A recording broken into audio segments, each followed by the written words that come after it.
WLNS is here for you with 6 News at 5. Temperatures dropped last night, causing many people without homes to find shelter. And it is our top story today at 5. Thank you for joining us. I'm Sherry Jones. And due to the frigid cold weather, Lansing has entered a code blue weather emergency plan. And that means that many shelters are increasing their capacity and changing the hours to help keep the homeless off the streets. Taryn Simmons visited a warming center and spoke with officials about their numbers. If you're now live from the City Rescue Mission, actually the drop-off center there. Taryn, tell us what you've learned so far.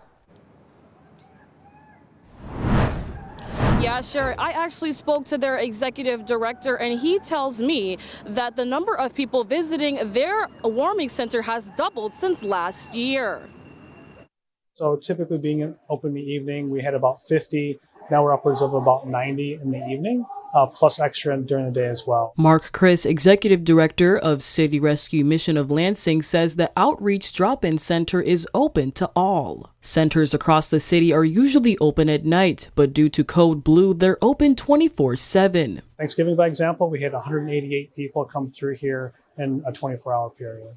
Chris says people do their laundry as well as take a shower, but they do have a few simple rules you need to follow. Treat others the way you want to be treated and to also be safe. Many homeless people say drop-in centers are easier than staying at a shelter. This is more relaxed, whereas the other places you have to follow time schedules and you got more rules. It's more rigid. Gary Marsh is homeless. He learned about the center through another fellow unhoused person. I like this place because it's convenient. You know, you come in and if you got business the next day, you're up and rolling. Chris says they feel more comfortable at these kinds of centers. They wouldn't go to our shelter because there are a lot of things like you have to be sober, by example. Our drop-in center does not require sobriety, just requires to be kind to others. And so most people can do that even in the state where they're maybe not sober, they can still be kind to others and still be safe. Chris says they also partner with Advent House Ministries Path Team, who go out and look for homeless people and offer them resources. Here for you live in Lansing, Taryn Simmons, 6 News. Thank you, Taryn. Well, the current Democratic-controlled Michigan legislature is scheduled to adjourn next week, and lawmakers on both sides of the aisle are trying their best to pass important legislation before time is up. Senators and representatives gathered for a lame duck session at the Capitol today. Our Karina Prieto is here for you now with what you need to know. Sherry, yesterday's session lasted into the night, adjourning at 10:30 p.m. And with today's lengthy list of agenda items, officials say we can expect to see another late night. Dozens of bills are being discussed in the House and Senate. One bill up for vote today in the Senate is designed to create the Michigan Veterans Coalition Grant Program. Currently, veteran service organizations like the American Legion have to ask for funding every year, but the bill puts a placeholder in the budget for these groups to receive funds without having to request it annually. Another thing that this will do is if they don't spend whatever money they have to give it back to the general fund. This way they'll be able to carry it over. It'll just be a more stable funding mechanism for them. If you have, like, say, $100,000 and you know that if you don't spend it, you have to give it back, you might just spend it early and not make sure that it gets out to the right people. This way they can carry it over. Also up for vote in the Senate today, a bill regarding weapons. This bill would make it a requirement for all firearm components to contain serial numbers. Sponsors say the goal is to prohibit the buying, selling, or carrying of certain firearms without the appropriate license or other authorization. And yesterday, a bill aiming to hold bad acting police officers from easily getting a job in a different department became one step closer to becoming a law. If it does, police departments would have to disclose why an officer left and whether they were being investigated within their final year of employment. And while senators deliberate, across the hall, the Michigan House of Representatives had plenty on its agenda today. I'll have more for you on that during 6 News at 6. Sherry, back to you. Thank you, Karina. In Washington, Senate Democrats are trying to confirm as many judges and nominees as they can before losing control in Congress. Washington correspondent Maddie Beer-Temple is here for you now with more on the Democrats' final push to confirm President Joe Biden's nominees before the clock runs out on the 118th Congress. 2 votes short of confirmation. The yeas are 49, the nays are 50. The motion is not agreed to. Democrats hit a roadblock Wednesday in their efforts to keep a Democratic majority on the National Labor Relations Board. The NLRB handles disputes between labor unions and big businesses. Mr. Manchin.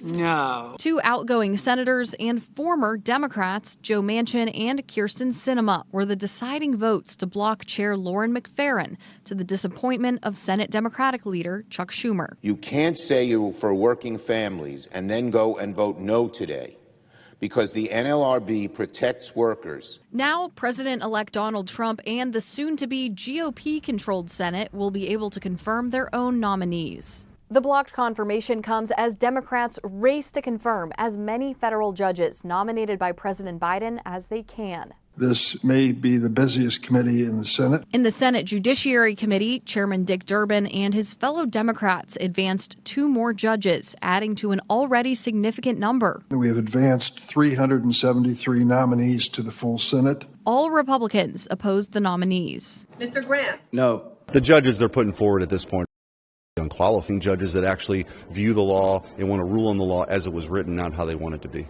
In Washington, I'm Maddie Beertemple. Well, the holiday shopping season is here, and to help consumers protect their accounts from fraudsters, Michigan Attorney General Dana Nessel is reissuing her credit card safety consumer alert. Now, here are a few tips to help you keep your credit card account safe and your credit card secure. Sign the back of a new card when you receive it. Keep your information current. Notify your bank if you move. Be careful with your receipts.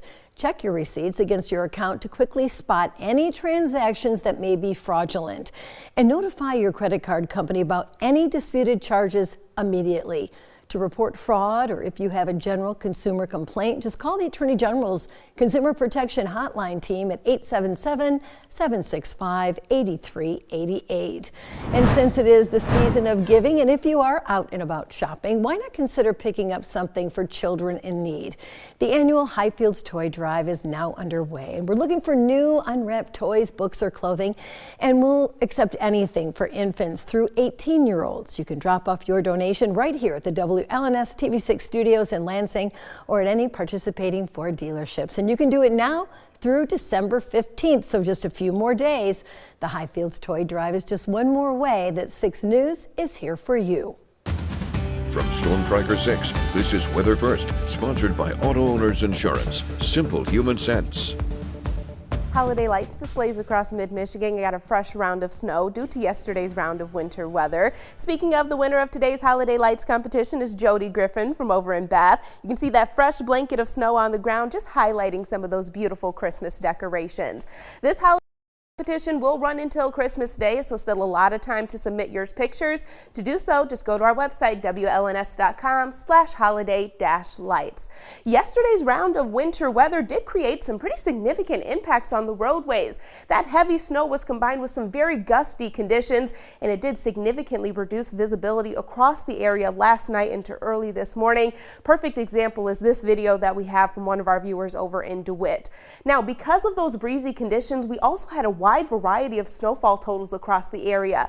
The highest of which was 5 inches over in Hastings, right around 2 inches over in Eaton Rapids and over in Williamston, and areas to our south over in Hillsdale County only saw a light dusting of snow. Good news is snow showers are beginning to diminish, just a couple of lake effect flurries for areas just west of US 127. A wider view out on satellite and radar, though, does show that we have a lot of dry weather off to our west that we will actually be able to tap into as we go throughout the overnight hours. We will be drying things out tonight with widespread cloud cover still remaining in place. We hold on to those dry conditions throughout the day tomorrow, but by then cloud cover will be decreasing across the area and we will see partly cloudy conditions in the forecast. Cloud cover will return just in time for our Saturday. Still going to be dry throughout the day, but Saturday night into early Sunday morning, that's when our next area of low pressure moves in, bringing some widespread rain showers to the area.